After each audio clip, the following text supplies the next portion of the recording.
ছোট থেকেই জেনে এসেছে পৃথিবীতে 3 ভাগ জল 1 ভাগ স্থল, কিন্তু অনুপাতটা আজকাল যেন কেমন গুলিয়ে যাচ্ছে জানেন।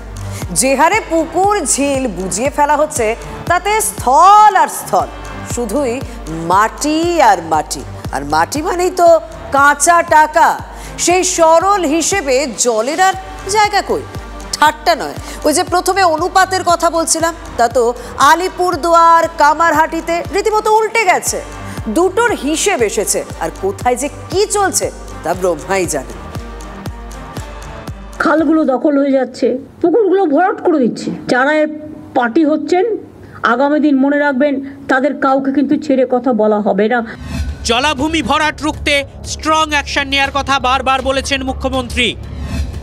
উত্তরের আলিপুরদুয়ার থেকে দক্ষিণের দক্ষিণেশ্বর, রাজ্যের দুই প্রান্তের দুই ছবি দেখলে প্রশ্ন জাগবে, জলা ভরাট রুখতে আদৌ কি তৎপর প্রশাসন? আলিপুরদুয়ার শহরে একটার পর একটা জলাভূমি দখল করে বহুতল নির্মাণের অভিযোগ নতুন নয়, সেই রজ্ঞি ছড়িয়ে পড়ল গ্রামেও। এবার আলিপুরদুয়ার শহর লাগোয়া উত্তর জিতপুরে প্রায় 3.5 বিঘা জলাভূমি একটু একটু করে ভরাট হয়ে যাচ্ছে। অভিযোগ স্থানীয় তৃণমূল পরিচালিত পঞ্চায়েত প্রধানের স্বামীর মদতেই জমি হাঙরদের দৌরাত্ম্য। এটা ভরা হচ্ছে, এটা আবার বিক্রি হয়েছে। এটা ভাটিখানার যে মালিক আছে 10 থেকে 15 গাড়ি মাটি যায়, মাটি ফেলে। এটা কিন্তু বেআইনি কাজ, কিন্তু এটা মানে করা ঠিক না। কিছু ব্যবস্থা নিতে হবে, এখানকার লোকজনকে বলতে হবে, আমরা 2টা পঞ্চায়েত আছি, এটা আইন ব্যবস্থা নিতে হবে আমাদের। আলিপুরদুয়ারের বিধায়ক মাঝে মধ্যেই হুঙ্কার দেন, তাঁর বিধানসভা এলাকায় একটিও জলাভূমি দখল করতে দেবেন না। সেখানে কিভাবে চলছে পুকুর চুরি? সেখানে যদি সত্যি এই ধরনের বেনিয়ম হতে থাকে তাহলে চলুন আমরা ওখান থেকে সরাসরি আমরা প্রশাসনের সঙ্গে যোগাযোগ করব, প্রয়োজনে আমি মুখ্যমন্ত্রীর হস্তক্ষেপও প্রার্থনা করব। প্রশাসনিক আধিকারিক যারা রয়েছে তারা সেটা জানে না, এটা বললে তো আমরা মানতে পারি। এর মানেটা হচ্ছে এরকম যে দেখেও না দেখার ভান করা। আলিপুরদুয়ারে পুকুর চুরি আর দক্ষিণেশ্বরে ঝিল চুরি।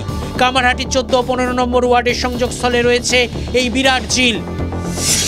অভিযোগ মাসখানেক ধরে একটু একটু করে বোঝানো হয়েছে 10 বিঘা ঝিলের একাংশ।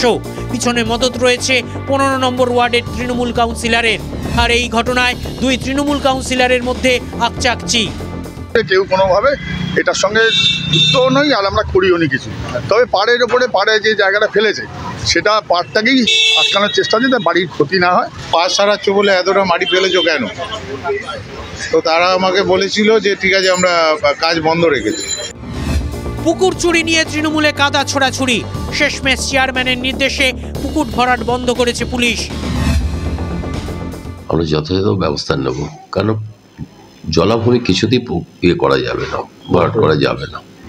কামারহাটিতে চোর পালানোই বুদ্ধি হয়েছে, আর আলিপুরদুয়ারে যে মাটি মাফিয়ার দুয়ার খোলা, আটকাবে কে? সুজিত রায় ও অনন্ত চট্টোপাধ্যায়ের রিপোর্ট, TV9 বাংলা।